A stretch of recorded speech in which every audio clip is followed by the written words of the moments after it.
Mark Meadows, Donald Trump's former chief of staff and the chief of staff during the January 6th insurrection, let the January 6th committee know this week that he would not be complying with their subpoenas because he wants to wait and see how this whole legal argument over executive privilege plays out. He also, in a letter, said that Joe Biden was not doing enough to protect the prerogatives of the executive branch, and he said it was because of this that Meadows would not be cooperating unless forced to do so.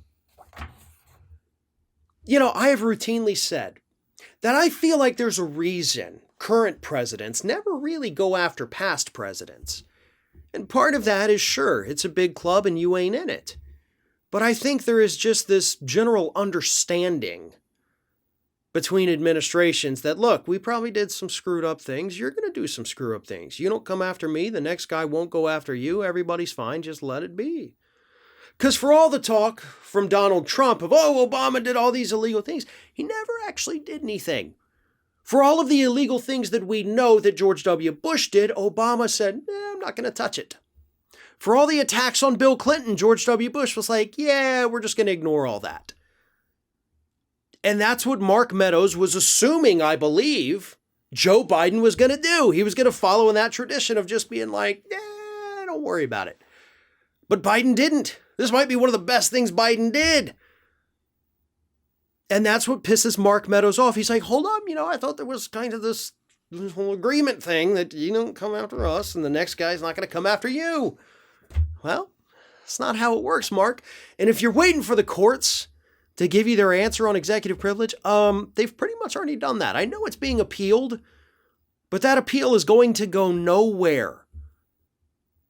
The judge's ruling this week was sound. Judge Tanya Chutkan absolutely nailed it. Presidents are not kings, and you are not the president.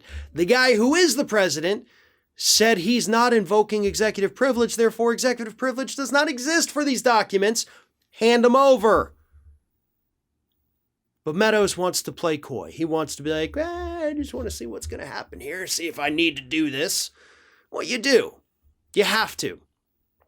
And in the meantime, if you're not going to comply with the subpoenas, the House needs to go ahead and vote to hold you in contempt so that the DOJ can do absolutely nothing about it. Because that's what's going to happen. Don't believe me? Ask Steve Bannon. Ask him if he's been arrested yet. No, he hasn't. And that's why you've got more and more people on the left calling for Merrick Garland to be fired because he's not doing anything.